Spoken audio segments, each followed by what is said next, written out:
સુરત જિલ્લામાં જિલ્લા પંચાયત, તાલુકા પંચાયત અને નગરપાલિકા બેઠક પર ભાજપ કોંગ્રેસ દ્વારા ફોર્મ ભરવાની પ્રક્રિયા શરૂ કરાઈ છે।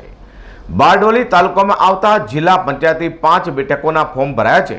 તમામ બેઠકો પર ભાજપ અને કોંગ્રેસના ઉમેદવારે ફોર્મ ભર્યા હતા। શનિવારે ફોર્મ ભરવાનો અંતિમ દિવસ છે। સુરત જિલ્લામાં હવે નગરપાલિકા સાથે તાલુકા જિલ્લા પંચાયતનું ચૂંટણીનું કાઉન્ટડાઉન શરૂ થઈ જવા પામ્યું છે। ત્યારે સુરત જિલ્લા પંચાયતના 9 તાલુકામાં જિલ્લા પંચાયતની કુલ 40 બેઠકો છે। જિલ્લાના વડા મથક ગણાતા બારડોલી તાલુકામાં જિલ્લા પંચાયતની 5 બેઠકો છે, જેમાં આજે ફોર્મ ભરવાની પ્રક્રિયા શરૂ કરાઈ છે।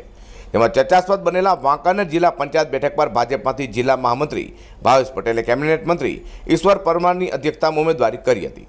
સાથે ભાવેશ પટેલ સાથે કોંગ્રેસમાંથી એડવોકેટ કિરણ પટેલે પણ સમર્થકો સાથે ઉમેદવારી ફોર્મ ભર્યું હતું। શું સંદેશો છે સ્થાનિક સ્વરાજ્યની ચૂંટણીને લઈને?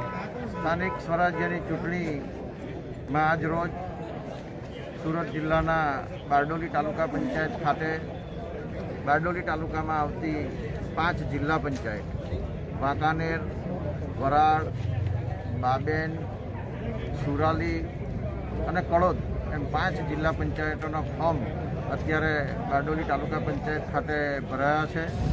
12:39 વાંકાનેર જિલ્લા પંચાયત ઉપરથી ભાવેશભાઈ પટેલે ઉમેદવારી નોંધાવી છે।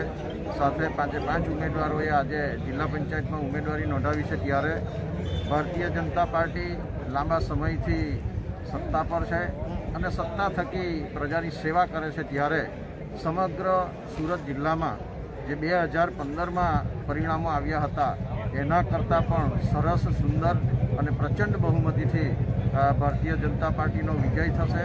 સાથે સાથે સમગ્ર ગુજરાતમાં ભારતીય જનતા પાર્ટીનો ભગવો લહેરાવાનો છે। ત્યારે આ વિકાસની રાજનીતિમાં ભારતીય જનતા પાર્ટીની સાથે સમગ્ર ગુજરાતના મતદારો છે અને અમને વિશ્વાસ છે કે ભૂતકાળોના તમામ પરિણામો કરતાં આ વખતે ભારતીય જનતા પાર્ટીની તરફેણમાં અને પ્રચંડ બહુમતીથી ભારતીય જનતા પાર્ટીના તમામ ઉમેદવાર જનતા પાર્ટીમાંથી વાંકાનેર જિલ્લા પંચાયત ઉપરથી મારી ઉમેદવારી નોંધાવી છે અને મને ચોક્કસ વિશ્વાસ છે કે મારી સાથે આવતી 5 તાલુકા પંચાયત બેઠક સંપૂર્ણ બહુમતીથી અમે વિજય પ્રાપ્ત કરીશું।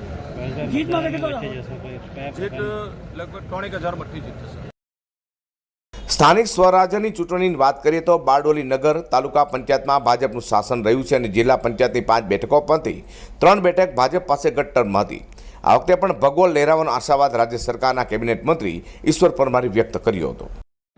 શું કહેશો? કોંગ્રેસ પાર્ટીમાંથી મેં સુરાલી જિલ્લા પંચાયતમાંથી ઉમેદવારી નોંધાવી છે અને ગઈ ચૂંટણી વખતે પણ અમે જંગી બહુમતીથી જીત્યા હતા અને એના કારણે લોકોએ આજે મારા પર ભરોસો મૂકીને મેં જે ઉમેદવારી નોંધાવી છે અને આ વખતે પણ અમે જંગી બહુમતીથી જીતશું એવી હું આશા રાખું છું।